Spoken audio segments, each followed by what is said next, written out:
खुलुमबाय। दिनै बैसागो नैथि सान 15 एप्रिल 2020 बुधबार खालि सानसेनि बरादखौ नोंथांमोननि खाथियाव लानानै फैदों आं सदानन्द दैमारिया। सिगां आं फरायथिनो लादों मेष राशि।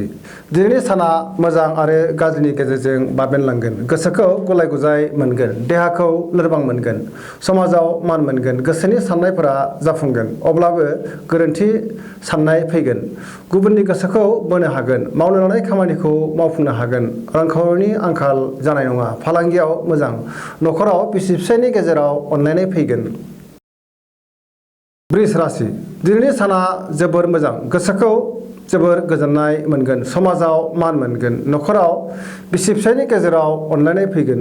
मावनो लानाय खामानिखौ थि समाव मावफुंनो हागोन।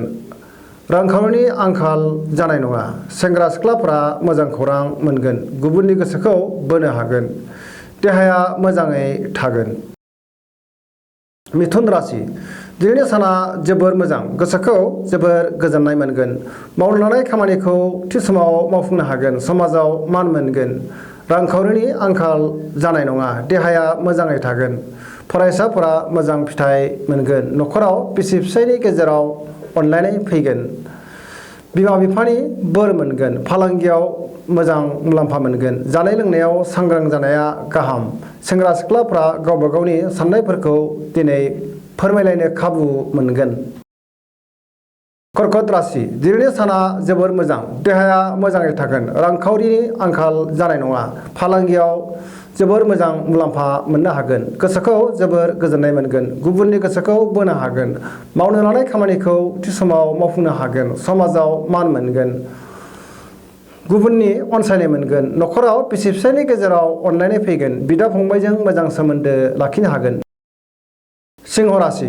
दिनैनि साना मोजां आरो गाज्रिनि गेजेरजों बाबेनलांगोन, गोसोखौ गुलाय गुजाय मोनगोन, गोथों साननो हानाय नङा, समाजाव मान मोनगोन, मावनो लानाय खामानिफोरखौ मावफुंनो हागोन, नखराव बिसि फिसायनि गेजेराव अनलायनाय फैगोन, देहाया बारा मोजां थानाय नङा, लोमजानाय मोनगोन, गुबुननि गोसोखौ बोनो हागोन, लोगोफोरनिफ्राय हेफाजाब मोनगोन, बिमा बिफानि बोर मोनगोन, रांखावरिनि आंखाल जानाय नङा, फालांगियावबो मोजां मुलाम्फा मोनगोन।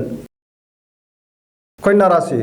दिनैनि साना मोजां आरो गाज्रिनि गेजेरजों बाबेनलांगोन, गोसोखौ जोबोर बानाय मोनगोन, खामानिखौ मावफुंनो हानाय नङा, देहाया मोजां थानाय नङा, सिगांनि जाथायफोरखौ गोसोखांनानै समखौ आद्रि खालामगोन, नखराव बिसि फिसायनि गेजेराव एना एनि फैनो हागौ, गोसोखौ हमथानाया गाहाम, रांखावरिनि आंखाल जानाय नङा, फालांगियाव मोजां मुलाम्फा मोननो हागोन, नखराव खाथिनि सोरबा आलासि फैनो हागौ, जानाय लोंनायाव सांग्रां जानाया गाहाम।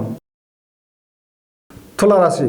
दिनैनि साना बारा मोजां नङा, गोसोनि साननायफोरा देब्रेनांगोन, मावनो लानाय खामानिखौ मावफुंनो हानाय नङा, गोसोखौ गाज्रि मोनगोन, नखराव एना एनि जानो हागौ, देहाया बारा मोजां थानाय नङा, गोसोआव उल्था साननाय फैगोन, गुबुनखौ बांद्राय दाफोथाय, सोरबा लोगोआ खहा खालामनो नाजागोन, रांखावरियाव जेंना नुजागोन।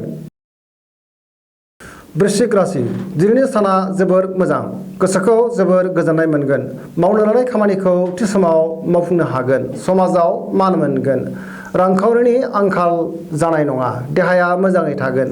अब्लाबो जानाय लोंनायाव सांग्रां जानाया गाहाम, खामानिखौ मावफुंनो थाखाय गुबुननि हेफाजाब एबा सुबुरुन लानांगोन, नखराव बिसि फिसायनि गेजेराव अनलायनाय फैगोन, गुबुननि गोसोखौ बोनो हागोन, फालांगियाव मोजां, सेंग्रा सिख्लाफोरा गावबा गावनि गोसोनि साननायफोरखौ फोरमायलायनो हागोन। धनु राशि। दिनैनि साना जोबोर मोजां, गोसोखौ जोबोर गोजोननाय मोनगोन, गोसोनि बोलोआ बांगोन, गोसोखौ रमान्टिक मोनगोन, धोरोमारि बिथिङाव गोसो दुंगोन, मावनो लानाय खामानिखौ थि समाव गोरलैयैनो मावफुंनो हागोन, समाजाव मान मोनगोन, नखराव बिसि फिसायनि गेजेराव अनलायनाय फैगोन, सेंग्रा सिख्लाफ्रा गावबा गावनि गोसोनि साननायफोरखौ फोरमायलायनो खाबु मोनगोन, फरायसाफोरा मोजां फिथाइ मोननो हागोन, लोगोफोरनि बोसोन मोनगोन, देहाया मोजाङै थागोन, रांखावरिनि आंखाल जानाय नङा, फालांगियाव जोबोर मोजां मुलाम्फा मोनगोन। मकर राशि दिनैनि साना मोजां आरो गाज्रिनि गेजेरजों बाबेनलांगोन गोसोखौ गलाय गुजाय मोनगोन देहाया मोजाङै थागोन जानाय लोंनायाव अब्लाबो सांग्रां जानाया गाहाम नखराव बिसि फिसायनि गेजेराव अनलायनाय फैगोन सेंग्रा सिख्लाफोरा गावबा गावनि गोसोनि साननायफोरखौ फोरमायलायनो खाबु मोनगोन फरायसाफोरा मोजां फिथाइ मोनगोन मावनो लानाय खामानिखौ जेने थेने मावफुंनो हागोन बहानिफ्रायबा मोजां खौरां फैनो हागौ कुम्भ राशि दिनैनि साना बारा मोजां नङा गोसोखौ गुलाय गुजाय मोनगोन माखौबा साननानै गावनो गाव जोबोर दुखु मोनगोन देहाया मोजां थानाय नङा लोमजानाय मोनगोन जानाय लोंनायाव सांग्रां जानाया गाहाम साननायफोरा देब्रनांगोन गोथों साननो रोंनाय नङा नखराव बिसि फिसायनि गेजेराव अनलायनाय फैगोन सोरबा लोगोआ थगायनो नाजागोन सांग्रां जानाया गाहाम रांखावरियाव बारा मोजां नङा खरसाया बांगोन मीन राशि दिनैनि साना जोबोर मोजां गोसोखौ जोबोर गोजोननाय मोनगोन गुबुननि गोसोखौ बोनो हागोन समाजाव मान मोनगोन मावनो लानाय खामानिखौ मावफुंनो हागोन देहाया मोजाङै थागोन सेंग्रा सिख्लाफोरा गावबा गावनि गोसोनि साननायफोरखौ फोरमायलायनो खाबु मोनगोन नखराव बिसि फिसायनि गेजेराव अनलायनाय फैगोन गोसोखौ रमान्टिक मोनगोन गुबुनजों मोजां सोमोन्दो लाखिनो हागोन रांखावरियाव जोबोर मोजां फालांगियावबो मोजां मुलाम्फा मोननो हागोन फरायसाफोरा दिनै मोजां फिथाइ मोननो हागोन गोसोनि बोलोआबो बांगोन दिनैनि राशि फरायथिनाया एसेनोसै जोबनायाव आं बेखौनो खावलायनो लुबैयो जाहाथे नोंथांमोना सानफ्रोमबो जोंनि बे बड'लेण्ड इंखं टेलिभिजनखौ नायबाय थायो आरो साबस्क्राइब खालामो लोगोसे गावबा गावनि सानसेनि बरादखौ मोनथिनानै लायो एसेनोसै गोजोन्थों